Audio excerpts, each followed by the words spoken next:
이스라엘이 바벨론에 망하고 바벨론으로 포로로 잡혀갔던 사람들이 다시 예루살렘으로 돌아왔습니다. 바벨론을 멸망시키고 새롭게 강대국이 된 페르시아 왕이 잡혀갔던 유대인들을 다시 고국으로 돌아가라 했기 때문에 그렇습니다.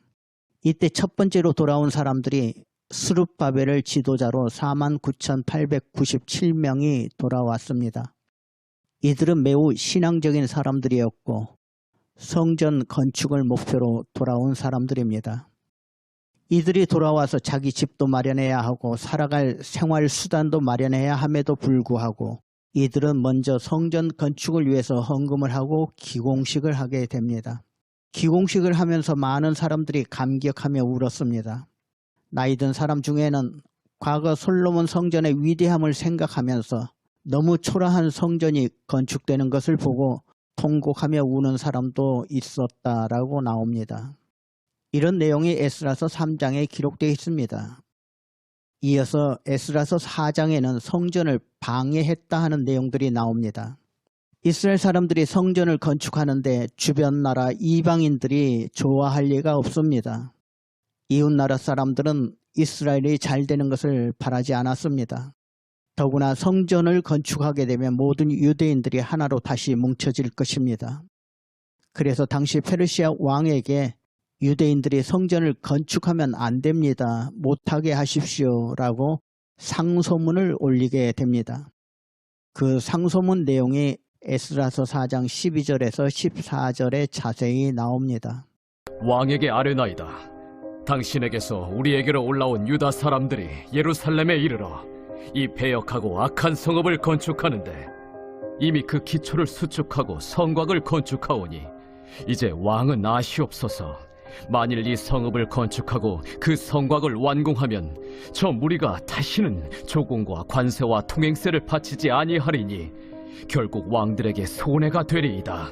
이제 감히 왕에게 아뢰오니 이 성읍이 중건되어 성곽이 준공되면 이로 말미암아 왕의 강 건너편 영지가 없어지리이다. 당시 페르시아의 왕이 새로 바뀌어졌는데 새로 왕이 된 사람이 아닥다스 왕입니다. 이 왕이 상소문을 읽고 성전을 짓지 못하도록 조서를 내리게 됩니다. 4장 12절에 보시면 이제 너희는 명령을 전하여 그 사람들에게 공사를 그치게 하여 그 성을 건축하지 못하게 하고 내가 다시 조서 내리기를 기다리라. 그래서 공사를 못하고 시간이 흐르게 됩니다. 자그마치 16년 동안 성전 건축을 하지 못하고 허송세월하게 됩니다. 그때 하나님께서 학개와 스가랴 두 선지자를 세우셔서 성전을 짓도록 명령하셨습니다. 학개서 1장 3절에서 5절 말씀을 보시면 여호와의 말씀이 선지자 학개에게 임하여 이르시되 이 성전이 황폐하였거늘 너희가 이때 판벽한 집에 거주하는 것이 옳으냐? 그러므로 이제 만군의 여호와가 이같이 말하노니 너희는 너희의 행위를 살필지니라. 8절에도 나옵니다. 너희는 산에 올라가서 나무를 가져다가 성전을 건축하라. 그리하면 내가 그것으로 말미암아 기뻐하고 또 영광을 얻으리라. 여호와가 말하였느니라. 하나님의 성전을 그냥 내버려 두는 것이 잘하는 짓이냐? 너희들이 행하고 있는 것이 옳은 일인지 살펴보고 산에 가서 나무를 가져다가 성전을 빨리 지어라 라고 말하는 것입니다. 또 에스라서 5장 1절과 2절 말씀을 보시면 스가랴 선지자도 성전 건축을 독려했습니다. 그래서 다시 성전 공사가 시작되게 됩니다. 선지자들 곧 선지자 학개와 이또의 손자 스가랴가 이스라엘의 하나님의 이름으로 유다와 예루살렘에 거주하는 유다 사람들에게 예언하였더니 이에 스알디엘의 아들 스룹바벨과 요사닥의 아들 예수아가 일어나 예루살렘에 있던 하나님의 성전을 다시 건축하기 시작하매 하나님의 선지자들이 함께 있어 그들을 돕더니 그러자 또 성전 건축을 방해하는 사람들이 다시 페르시아 왕에게 상소를 올렸습니다. 그때 페르시아 왕은 다리오라는 왕이었습니다. 다리오 왕이 상소문을 보고 오래전에 고레스 왕이 성전을 지으라라고 명령했던 명령서를 창고에서 찾아내게 됩니다. 그리고 다시 조서를 반포했습니다. 그 내용을 보시면 이제 유브라데강 건너편 총독 다뜨네와 스달보스네와 너희 동관 유브라데강 건너편 아바삭 사람들은 그곳을 멀리하여 하나님의 성전 공사를 막지 말고 유다 총독과 장로들이 하나님의 이 성전을 제자리에 건축하게 하라. 내가 또 조서를 내려서 하나님의 이 성전을 건축함에 대하여 너희가 유다 사람의 장로들에게 행할 것을 알리노니 왕의 재산 곧 유브라데강 건너편에서 거둔 세금 중에서 그 경비를 이 사람들에게 끊임없이 주어 그들로 멈추지 않게 하라. 또 그들이 필요로 하는 것 곧 하늘의 하나님께 드릴 번제의 수송아지와 순양과 어린 양과 또 밀과 소금과 포도주와 기름을 예루살렘 제사장의 요구대로 어김없이 날마다 주어 그들이 하늘의 하나님께 향기로운 제물을 드려 왕과 왕자들의 생명을 위하여 기도하게 하라. 내가 또 명령을 내리노니 누구를 막론하고 이 명령을 변조하면 그의 집에서 들보를 빼내고 그를 그 위에 메어 달게 하고 그의 집은 이로 말미암아 거름더미가 되게 하라. 누구든지 딴소리하면 죽여라 하는 것입니다. 누구든지 성전 건축을 방해하면 목을 베라 하는 것이에요. 이렇게 해서 성전 건축이 시작되고 마무리되어 완공하게 됩니다. 1차로 예루살렘에 도착한 사람들이 20년이 흐른 다음에 이 성전이 완성되었습니다. 비록 초라하긴 해도 하나님 앞에 예배를 드릴 수 있는 성전이 완공되었습니다. 이렇게 완공된 성전을 스룹바벨 성전이라 부릅니다. 당시 1차 기원했던 사람들의 지도자 스룹바벨 이름을 따서 스룹바벨 성전이라 부르게 된 것입니다. 역사학자들은 솔로몬이 건축한 성전을 제1성전이라 말합니다. 제1 솔로몬 성전은 기원전 1000년경 솔로몬 왕이 건축했습니다. 지금으로부터 약 3000년 전이라고 보시면 됩니다. 이 솔로몬 성전은 아주 화려했습니다. 모든 것을 황금으로 만들어서 황금 성전이라 말하기도 했습니다. 그리고 포로 생활하다가 돌아와서 지은 성전이 스룹바벨 성전, 제2성전이라고 불렀습니다. 솔로몬의 성전에 비하면 너무나 보잘것없었습니다. 그래도 당시 사람들에게는 좋았습니다. 성전을 완공하고 기뻐하며 통곡하며 하나님께 감사를 드렸습니다. 이때가 기원전 536년에서 516년, 지금부터 약 2500년 전으로 볼 수 있습니다. 그러다가 이 성전도 무너지게 됩니다. 그래서 제3성전이 세워지게 되는데 예수님 당시 헤롯 왕이 건축한 성전이었습니다. 헤롯 왕이 유대인들의 환심을 사려고 46년 동안 걸쳐서 성전을 완성했습니다. 지금으로부터 2000년 전이라고 보시면 됩니다. 그러다가 이 성전도 무너지게 됩니다. 주 70년 로마의 장군 티토스라는 장군이 예루살렘에 쳐들어와서 성전을 허물어 버렸습니다. 이 일은 예수님께서도 예언하신 바 있습니다. 마가복음 13장 2절에 보시면 예수께서 성전에서 나가실 때 제자 중 하나가 이르되 선생님이여 보소서, 이 돌들이 어떠하며 이 건물들이 어떠하니까? 네가 이 큰 건물들을 보느냐? 돌 하나도 돌 위에 남지 않고 다 무너뜨려지리라. 과연 예수님 말씀대로 주 70년에 이렇게 되었던 것입니다.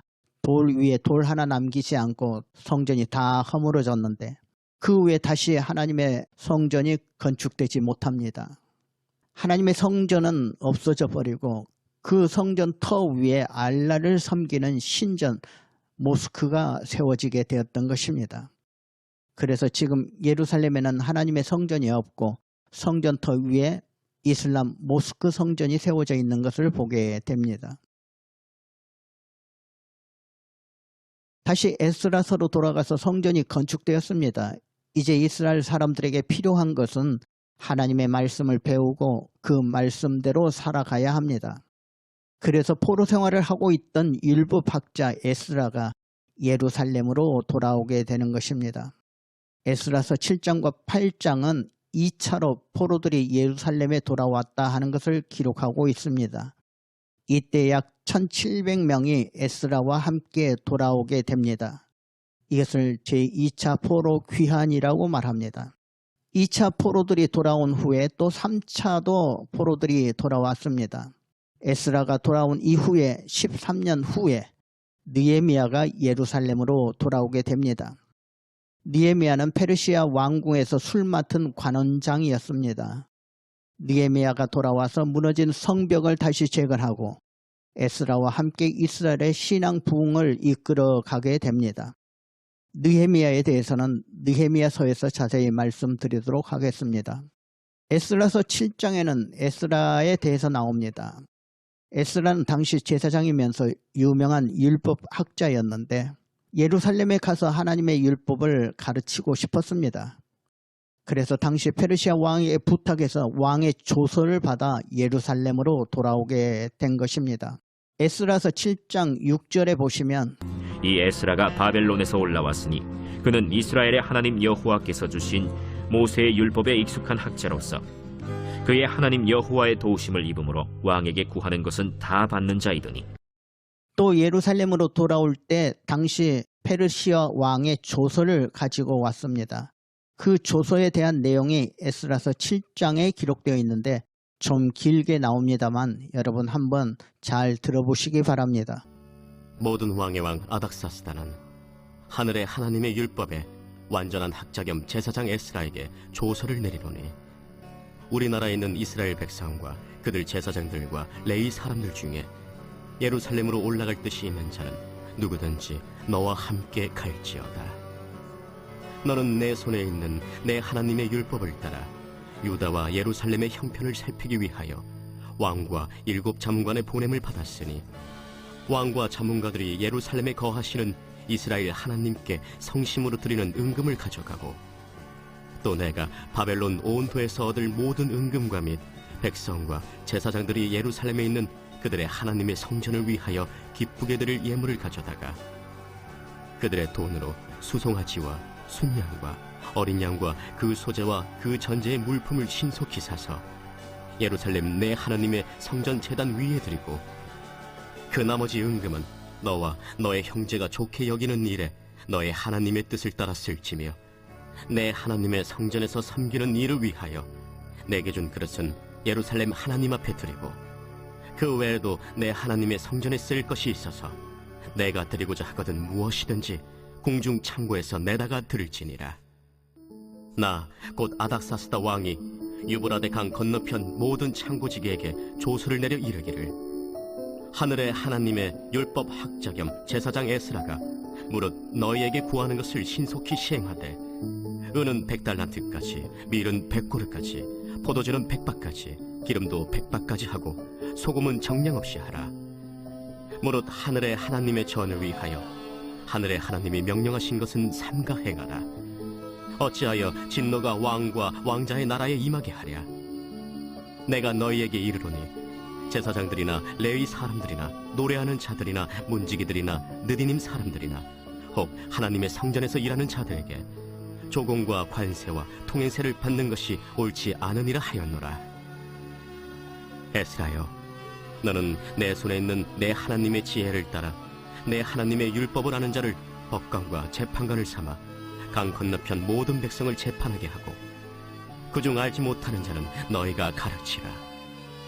무릇 내 하나님의 명령과 왕의 명령을 준행하지 아니하는 자는 속히 그 죄를 정하여 혹 죽이거나 귀양 보내거나 가선을 몰수하거나 옥에 가둘지니라. 참으로 놀라운 하나님이십니다. 모든 것을 다 준비해 주시고 또 인도해 주신 하나님이셨습니다. 이렇게 에스라가 예루살렘으로 돌아와서 제일 먼저 한 것은 하나님의 성전에 가서 예배하는 일이었습니다.